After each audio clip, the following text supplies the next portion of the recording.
ओम नमः सिद्धेभ्य ओम जय जय जय नमोस्तु नमोस्तु नमोस्तु नमो रियंताणम नमो सिद्धाणम नमो आर्याणम नमो वज्रायणम नमो लोयसौसावणम ओकारं बिंदु संयुक्तम नित्यम ध्यायन्ति योगिनः कामदम मोक्षदम च ओंकाराय नमो नमः।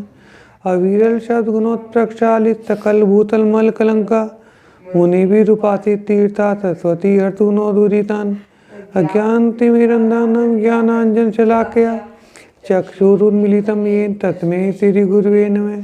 श्री परम गुरुवे नमः। परम्पराचार्य श्री गुरुवे नमः।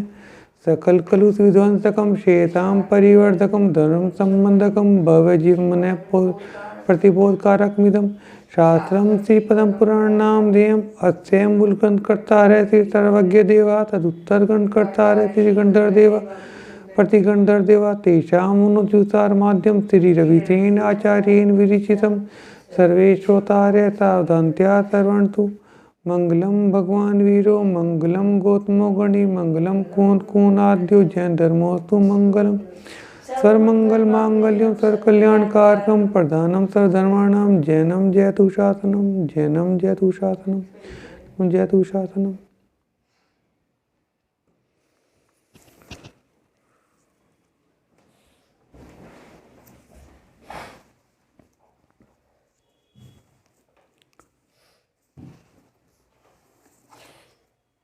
अब युद्ध चालू हो ही चुका है।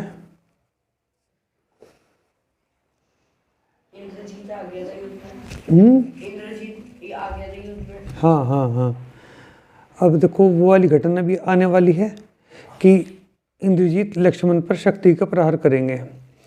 लक्ष्मण का इंद्रजीत से युद्ध हो रहा था। दोनों एक दूसरे को हराने के लिए पूरी कोशिश कर रहे थे। इंद्रजीत के प्रत्येक बाण का प्रत्येक शस्त्र का तोड़ जैसे लक्ष्मण के पास था। लक्ष्मण ने इंद्रजीत के रथ के टुकड़े टुकड़े कर डाले। देखो बराबरी का मुकाबला नहीं था। ये जो रावण और रावण के परिवार के जितने भी योद्धा थे वे सब के सब विद्याधर थे। तो लक्ष्मण अपनी विद्याओं से आशीविस जाति का नागबाण चलाया तो इंद्रजीत मूर्छित होकर पृथ्वी पर उसी प्रकार गिरा जैसे पहले सुग्रीव गिरे थे। राम ने कुंभकर्ण का रथ तोड़ा तो उसने राम पर सूर्यबाण से प्रहार किया। राम ने उसका निराकरण किया, फिर नागबाण से उसे भी मूर्छित करके पृथ्वी पर गिरने के लिए मजबूर कर दिया। ये नागबाण धनुष से उल्कापात की तरह छूटते हैं। ये बताना चाह रहे हैं कि नागबाण कैसे हैं। ऐसा लगता है जैसे कि कहीं पर बम ही बम से गिर रहे हो ना, उल्कापात उसे बोलते हैं। जैसे टूटते हुए तारे उसे कहते हैं उल्कापात की तरह छूटते हैं तथा शत्रु के शरीर से लगकर नागरूप हो जाते हैं और शरीर को जकड़ लेते हैं। ये दिव्य शस्त्र देवोपनीत हैं, देवों के द्वारा बनाए हुए हैं। मनवांछित रूप धारण कर लेते हैं तथा क्षण में ही बाण, क्षण में ही दंड, क्षण में ही नागरूप होकर शरीर को जकड़ लेते हैं। राम ने कुंभकर्ण को भामंडल के सुपुर्द किया। कुंभकर्ण जमीन पे गिर गए थे तो उन्हें भामंडल के सुपुर्द कर दिया। ठीक है ना, सौंप दिया उन्हें कि तुम ध्यान रखना इनका। दोनों तरह से ध्यान रखना है। देखो कुंभकर्ण मोक्षगामी जीव हैं, ठीक है ना, तो मोक्षगामी जीव अलग से दिखाई देता है और राम खुद समग्र दृष्टि हैं, ठीक है ना। इस दृष्टि से भी समझ सकते हो और इस दृष्टि से भी समझ सकते हो कि सामने दुश्मन है, कहीं भाग ना जाए। दोनों बातें हो सकती हैं। तथा लक्ष्मण ने इंद्रजीत को वीरादित्य के सुपुर्द कर दिया। उधर रावण विभीषण से कह रहा था कि अगर तुम अपने आप को योद्धा मानते हो तो मेरे द्वारा पैदा किया हुआ एक घाव सहन करो, जिससे तुम्हें युद्ध में खुजली हो रही है वह मिट जाए। मतलब ललकार रहे कि तुम्हें लड़ने की बड़ी खुजली हो रही है तो अभी तुम्हारी खुजली मिटाता हूँ, ये वाली बात है ना। रावण विभीषण से कह रहे हैं कि तुम्हें लड़ने की बहुत खुजली हो रही है ना, तुम्हारी खुजली अभी मिटा देता हूँ। रावण ने क्रोध में आकर विभीषण के ऊपर त्रिशूल चलाया। प्रज्वलित अग्नि के स्फुलिंग को मतलब पतंगों पतंगों से आकाश में प्रकाश करता हुआ वह त्रिशूल लक्ष्मण के बाण से रास्ते में नष्ट हो गया। उन्होंने तो चलाया था, लेकिन लक्ष्मण ने रास्ते में नष्ट कर दिया उसे। तब उसने नागेंद्र की दी हुई महादारुण शक्ति हाथ में उठा ली। उस समय सामने इंद्रवर कहे या नीलकमल या श्याम सुंदर महादैदीप्यमान पुरुषोत्तम गरुड़ ध्वज लक्ष्मण खड़े थे। जैसे उन्होंने शक्ति उठाई वो, तो उनका रूप ही चेंज हो गया।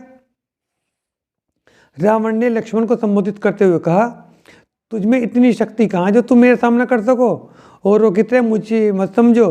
हे दुर्बुद्धि लक्ष्मण, अगर तुम्हें मरना ही है तो मेरा ये इस शस्त्र का वार सहन करो। वह शक्ति उन्होंने विभीषण की तरफ फेंकी। लक्ष्मण युद्ध में थके हुए थे, फिर भी विभीषण को पीछे कर स्वयं ही रावण की तरफ दौड़े। तभी रावण ने नागेंद्र द्वारा दी गई महादारुण शक्ति लक्ष्मण पर चला दी। शक्ति के प्रहार से लक्ष्मण अचेत होकर भूमि पर गिर पड़े। देखो, ये बताते हैं कि इंद्रजीत के शक्ति से बेहोश हुए, और यहाँ पता चल रहा है कि रावण की शक्ति से बेहोश हुए, पर स्वयं उस महाशक्ति के प्रहार से बच नहीं सके और वह उनके छाती पर लगी उस शक्ति के प्रहार से अचेत होकर लक्ष्मण पृथ्वी पर गिर पड़े। लक्ष्मण को भूमि पर गिरते देख राम ने अपना दुख छिपा लिया और शत्रु पर वार करने के लिए आगे बढ़े। सिंहों के रथ पर चढ़े क्रोध से शत्रु को तत्काल ही रथविहीन कर दिया। जब रावण दूसरे रथ में चढ़ा तो राम ने वो धनुष तोड़ दिया, फिर दूसरे धनुष को भी तोड़ दिया। उसके बाद राम ने रावण को टिकने ही नहीं दिया, अनगणित युद्ध और रथ तोड़ डाले। रावण का कवच छिन्न भिन्न हो गया, वह भी हार मानने को तैयार नहीं हुआ। तो राम ने कहा, अभी तुम अल्पायु नहीं हो, अभी तुम्हारी उम्र शेष है, इसलिए अभी तक मेरे बाणों से जिंदे बचे हुए हो, वरना इन बाणों से तो पहाड़ भी चूर चूर हो जाता है, मनुष्य की तो कोई गिनती ही नहीं है। आयु कर्म ने तुम्हें बचा लिया है। हे विद्याधरों के अधिपति, तुमने मेरे भाई को युद्ध में मार दिया है। अब मैं उसका अंतिम क्रिया करके कल ही तुम्हें प्रातः तुमसे युद्ध करूंगा। रावण ने कहा, तो ठीक ऐसा ही सही। रावण लंका की तरफ चल दिया। रास्ते में सोचने लगा, इन दोनों भाइयों में जो मेरा प्रबल शत्रु था उसकी तो मैंने हत्या कर दी। यह सोचकर बहुत हर्षित हुआ और अपने महल में पहुंचकर उसने लोगों को देखकर प्रफुल्लित हुआ जो युद्ध में वापस आ गए। युद्ध देखकर शांति हुई कि ये लोग तो युद्ध में से वापस जिंदे आ गए। फिर यह सुनकर थोड़ा दुखी हुआ कि इंद्रजीत, मेघनाथ और कुंभकर्ण पकड़े गए। अब उनके जीवित रहने की संभावना नहीं है। लक्ष्मण के शोक से व्याकुल राम शीघ्रता से उस स्थान पर पहुंचे जहां लक्ष्मण जमीन पर पड़े थे। भाई को इस भांति मूर्छित पड़ा हुआ देखकर स्वयं भी मूर्छित होकर गिर पड़े। काफी देर पश्चात उनको होश आया तो विलाप करने लगे, हा वत्स, कर्मों के योग से तुम्हारी यह दारुण दशा हुई है। उस दुर्लभ्य समुद्र को पार कर हम यहाँ लंका तक तो पहुँच गए। तुम सदैव ही मेरी शक्ति, मेरी सेवा पर रहे। मेरे प्रत्येक कार्य को तुमने हमेशा तत्पर। अब तुम मेरे से बात क्यों नहीं करते हो? तुम मौन क्यों हो? तुम्हें पता नहीं कि तुम्हारे वियोग सहन करने की शक्ति मुझ में नहीं है? अब उठ जाओ, शीघ्र मेरे सीने से लग जाओ। तुम्हारी विनयशीलता कहाँ गई? अरे तुम्हें माता पिता ने एक धरोहर के रूप में मुझे सौंपा था, अब मैं यहाँ निर्लज उन्हें क्या जवाब दूंगा? तुम्हारे बिना मैं सीता का भी क्या करूँगा? जिस सीता के कारण मुझे तुम जैसे भाई से बिछुड़ना पड़े तो मेरे भाई होने का कोई लाभ नहीं।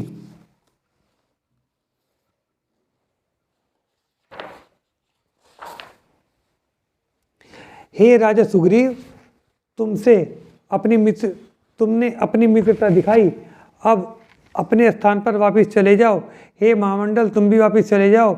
अब मैं सीता की आशा भी छोड़ दी है तथा जीने की आशा भी त्याग दी। अब मैं अपने भाई के साथ अग्नि में प्रवेश करूंगा। हे विभीषण, अब मुझे सीता की कोई इच्छा नहीं है, न ही अब भाई के बारे में कोई आकांक्षा शेष रही, परंतु मैं तुम्हारे लिए कुछ नहीं कर सका, इस बात का मुझे बहुत दुख है।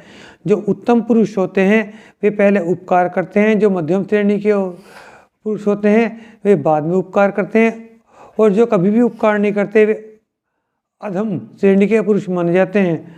आप उत्तम श्रेणी के पुरुष हैं, आपने पहले हमारा उपकार किया, भाई से विरोध करके हमारे पास आए, परंतु हमारे पास हम कुछ नहीं कर सके, इसलिए मुझे आप अपने आप से गलानी हो रही है। हे भामंडल, हे सुग्रीव, अब मेरे भाई की चिता रचाओ, मैं अपने भाई के साथ अग्नि में प्रवेश करूंगा।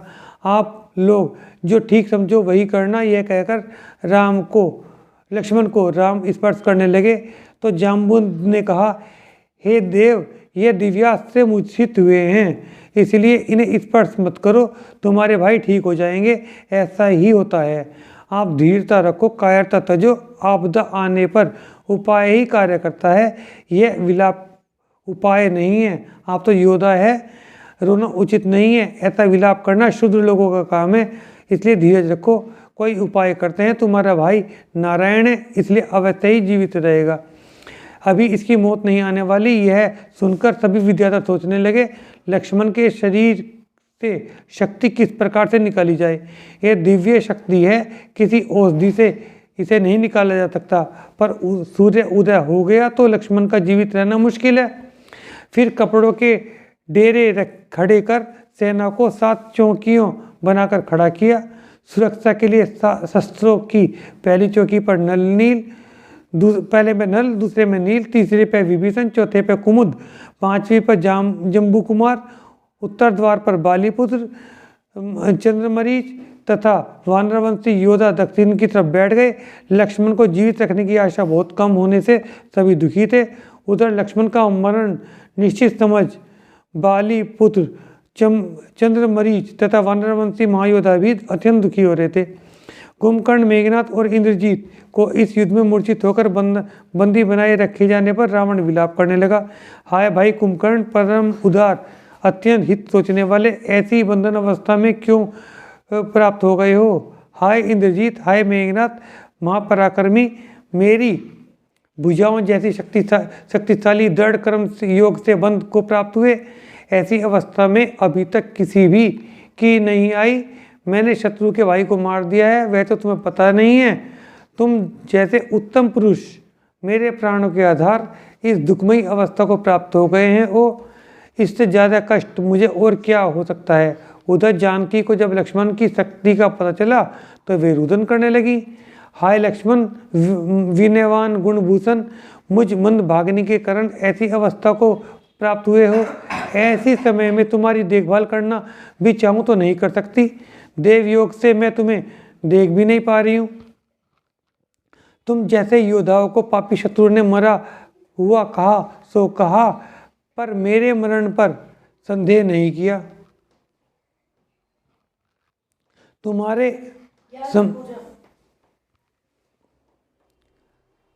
तुम्हारे समान पुरुष इस संसार में कोई और नहीं है, जो बड़े भाई की सेवा में जी जान से आसक्त रहते हो तथा सब कुछ तजकर भाई के साथ वन वन भटक रहे थे।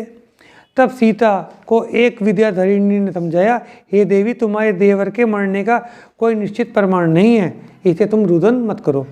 वहाँ पे जो दासियाँ थी ना, दासियों ने बताया सीता जी को। प्राय उसी समय एक सुंदर दिखने वाला योद्धा डेरे के द्वार पर जानकारी एकत्रित कर रहा था। उसे भामंडल के सामने पेश किया गया। भामंडल ने पूछा, तुम कौन हो, तो कहाँ से आए हो, यहाँ क्या जानकारी एकत्रित कर रहे हो, कहाँ जाना चाहते हो, क्यों जाना चाहते हो। उसने जवाब दिया, मैं अपने आराध्य राम के दर्शन करने का अभिलाषी हूँ। मुझे राम के दर्शन किए कुछ माह गुजर गए हैं, इसलिए मुझे बेचैनी का अनुभव हो रहा है। पहले मैं श्री राम के दर्शन करूँगा, फिर वह उपाय भी बताऊँगा जिससे लक्ष्मण के जीवन की रक्षा हो सके। यह देखो शुकेन वैद्य की काजी करनी है।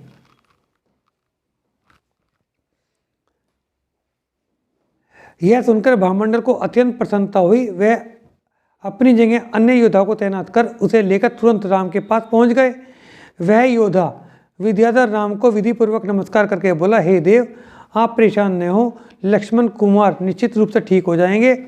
देवगति नाम के नगर का राजा शशिमंडल तथा उसकी रानी सुप्रभा, मैं उनका पुत्र चंद्रप्रीतम हूँ। एक दिन आकाश से विचरण कर रहा था, अचानक मेरा सामना आपके शत्रु राजा वेलाध्यक्ष के पुत्र सहस विजय से हो गया। हम दोनों में युद्ध होने लगा। उसने चंदन खां की नाम की शक्ति का उपयोग मुझ पर कर दिया। चंड खां नाम की शक्ति का प्रयोग मुझ पर कर दिया। उस शक्ति के लगते ही मैं अयोध्या राज्य के महेंद्र नाम के उपवन में जा गिरा। मुझे गिरता देख अयोध्या के राजा भरत तुरंत वहां पहुंच गए। शक्ति से घायल मेरा वक्षस्थल देखकर उस महादयावान उत्तम पुरुष ने गंधोदक के जल से मुझे तुरंत उपचार किया और उससे वह शक्ति निकल गई। भरत जी ने, है ना, उनके उपचार तथा प्रभाव से मुझे पहले से भी ज़्यादा अच्छा रूप और शरीर मिल गया। उस नरेंद्र ने उस समय मुझे नया जीवन दिया। उनसे आपकी प्रशंसा सुनकर आपको मैंने अपना आराध्य मान लिया है। तब से नियमित रूप से आपके दर्शन करता रहा हूं। अच्छा, अब इसके बाद है ना, ये पता चलेगा कि लक्ष्मण जी का उपचार कैसे होगा। चलो 5 मिनट और पढ़ ही लेते हैं। यह सुनकर राम ने पूछा, तुम्हें उस गंधोदक की उत्पत्ति के बारे में क्या ज्ञात है? उसने कहा, हे देव, मैं जानता हूँ जो मुझे राजा भरत ने बताया था, मैं वही आपको बताता हूँ, कृपया सुने। एक बार सारे देश में अजीब बीमारी फैल गई थी। किसी भी इलाज से ठीक नहीं हो रही थी, पर राजा द्रोण में के निकटवर्ती राज्य में उस बीमारी का कोई असर नहीं था। तब मैंने उनसे पूछा, हे भ्रात, जिस प्रकार आपकी प्रजा निरोग है, हमारी प्रजा पर भी कृपा कर दें। तब राजा द्रोण मेघ ने मुझे ऐसा जल दिया जिसकी सुगंधताएं विशल्या की नहाने का पानी है वो, जिसकी सुगंधता से 10 दिशाएं सुगंधित हो रही थी। तब उस जल को मैंने अपने शरीर पर लगाया तो मैं ठीक हो गया। फिर उसी जल से मेरे देश की सारी प्रजा भी निरोग हो गई। तब मैंने राजा द्रोणमेघ से जानना चाहा कि ये जल कहाँ से आता है जिससे सारे रोग मिट जाते हैं। तो राजा द्रोणमेघ ने कहा, हे राजा भरत, मेरी एक विशल्या नाम की पुत्री है जो सर्व विद्याओं में प्रवीण है, महागुणवती है। जब वह गर्भ में आई थी उस समय मेरे देश की प्रजा बहुत रोगों से पीड़ित थी, पर उसके गर्भ में आने के पश्चात सभी रोग दूर हो गए थे। मेरी पुत्री जिन शासन में प्रवीण है, भगवान की पूजा अर्चना के लिए सदैव तत्पर रहती है तथा सारे कुटुंब की पूजनीय है।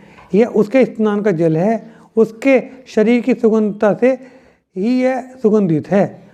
राजा द्रोणमेघ की ये बात सुनकर मैंने उनकी पुत्री की स्तुति की।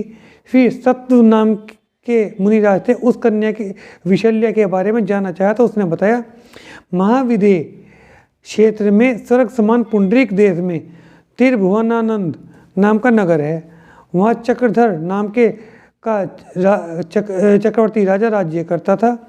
उसकी पुत्री अनंगशरा रूप गुणों की खांति प्रतिष्ठित पुर का राजा पुनर्वसु जो चक्रवर्ती का सामंत था, उस कन्या पर मोहित हो गया था, तो विमान में बिठाकर उसका हरण करके ले गया। चक्रवर्ती ने उसकी खोज में सेवक भेजे। बेटा अलग अलग बैठ जाओ ना, बेटा अलग अलग बैठो, चल तू वहां बैठ जा बेटा, उसका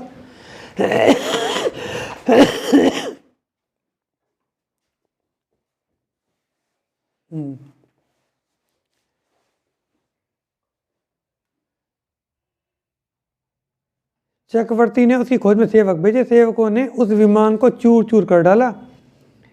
तब उस विद्याधर ने व्याकुल होकर कन्या को ऊपर से फेंक दिया। वह शवादपद नाम की अटवी पर जाके गिर गई। अटवी का मतलब छत पर, जंगल में जाके गिर गई। उस भयानक अटवी में विद्याधरों भी प्रवेश करते हुए डरते थे। सूर्य की किरणों का भी प्रवेश नहीं था। चीता, व्याघ्र, अष्टापद, सिंह, गेंडा आदि हिंसक जानवर वहाँ विचरण करते थे। ऐसे सघन विपिन में वह कन्या अकेली भयभीत हो, हाय पिताजी मुझे बचाओ, इस प्रकार के रुदन करने लगी कि अब मैं क्या करूं, कौन मदद करे, किन कर्मों का फल है, कोई सहारा नहीं दिख रहा है। धर्म की शरण लिया। वहाँ विवेकी सम्यक दृष्टि जिन धर्म परायण वह कन्या बेला तेला आदि उपवास करने लगी। बेला का मतलब 2 दिन का, तेला का मतलब 3 दिन का उपवास करने लगी। केवल जल और फल पर ही पारणा करने लगी। इस भांति तब करते हुए वहाँ पर 3000 वर्ष बीत गए, 3000 साल बीत गए। बहुत ज़्यादा लंबी आयु होती है ना वहाँ पे, 1 कोटि पूर्व की होती है। व्रत ले लिया फिर कि किसी भी दिशा में 100 हाथ से दूर नहीं जाऊंगी, ये उद्देश्य व्रत होते हैं कि इतनी इससे आगे नहीं जाऊंगी। जब उसकी आयु केवल 6 दिन शेष रह गई तब एक विद्याधर अरहदास सुमेरु की वंदना करने के लिए जाते हुए वहाँ से निकला तो उसे वह दिखाई दी। उसने सोचा कि इसके पिता को पहुँचा दूँ, तो संलेखना के योग से कन्या ने मना कर दिया कि मैंने अब समाधि ले ली, अब छोड़ने की मतलब ले जाने की कोई आवश्यकता ही नहीं है, समाधि ले ली। वह शीघ्र ही चक्रवर्ती के पास पहुंच गया। चक्रवर्ती को लेकर उस स्थान पर पहुंचा तो देखा कि एक अजगर कन्या को निगल रहा है। कन्या ने अजगर को अभयदान दिलवाया, यानी कि उसे अजगर को मारना मत, ये कह दिया। वो निगल रहा था और समाधि वर्ण करके तीसरे स्वर्ग में गई। पिता ने पुत्री की ऐसी दशा देखी तो उसे मन में वैराग्य हो गया और वह 22,000 पुत्रों सहित दीक्षा लेकर मुनि बन गया। वह पुनर्वसु विद्याधर, जिन्हें अनंगशरा चाहते हुए भी नहीं मिली, वह शोकाकुल होकर मुनि बन महातप किया। स्वर्ग में जाकर वह भी देव बना। अंततः वह लक्ष्मण के रूप में जन्मा है। वह विद्याधर लक्ष्मण के रूप में जन्मा है। पुनर्वसु के जीव ने उसे निश्चित निमित्त निदान दिया है, इसलिए वह लक्ष्मण रूप के इसलिए निमित्त मिला है। अच्छा, इसलिए वह लक्ष्मण रूप में उसे वर्णन करेगा। यह विशल्य इस नगर में, इस देश में नहीं, पूरे भरत क्षेत्र में महागुणवती है। पूर्व भवों के तप के प्रभाव से महापवित्र भी है। उसके स्नान से जल सारे रोगों को दूर कर देता है।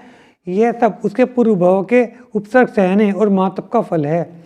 तब राजा भरत ने मुनियों से यह जानना चाहा कि मेरे देश की प्रजा की बीमारी क्यों लगी, यह विकार क्यों आया।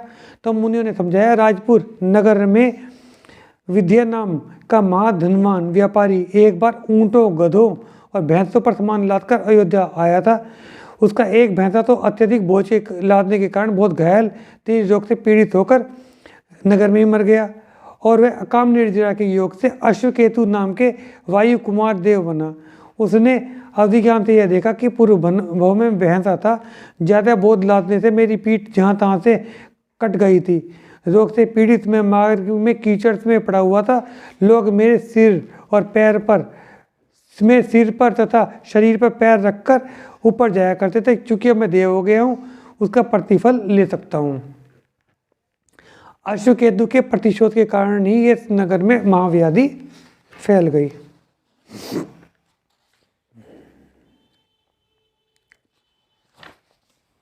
फैला दिया। किंतु राजा भरत के पूछने पर द्रोण मेघ ने उपाय बताया। उसने ऐसा किया, जब वह समस्त रोग विशल्य के स्नान के जल के प्रभाव से समाप्त हो गए तो बलवान से बलवान ये लोग भी हो सकते हैं।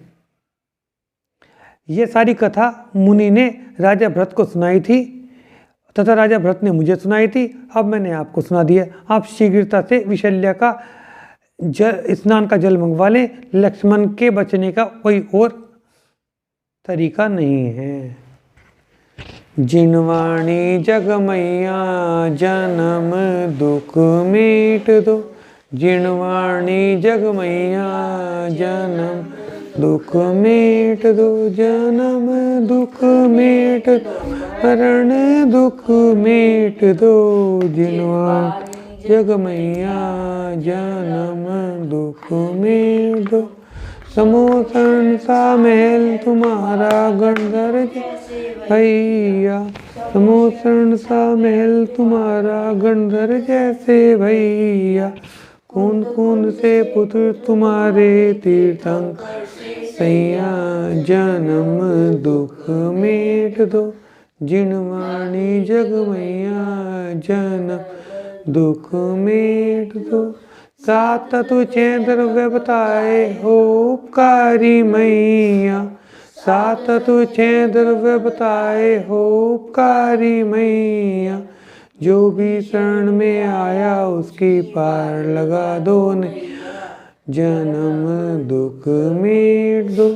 जिनवाणी जगमैया जन्म दुख मीट दो। संकट मोचन नाम तुम्हारा, तुम हो जग की मैया। संकट मोचन नाम तुम्हारा, तुम हो जग की मैया। हाथ जोड़कर शीस नवाऊं, पढ़ूं तुम्हारे पैया। जन्म दुख मेट दो, जिनवाणी जग मैया। जन्म दुख मेट दो, या वाणी के ज्ञान से सूझे लोकालो। सो वाणी मस्तक नमो सदा दे तू दो। हे जिनवाणी भारती तोय जपो दिन रे। जो तेरी शरणा गए सो पावे सुख चैन। जिनवाणी माता की जय। जय जिनेन्द्र।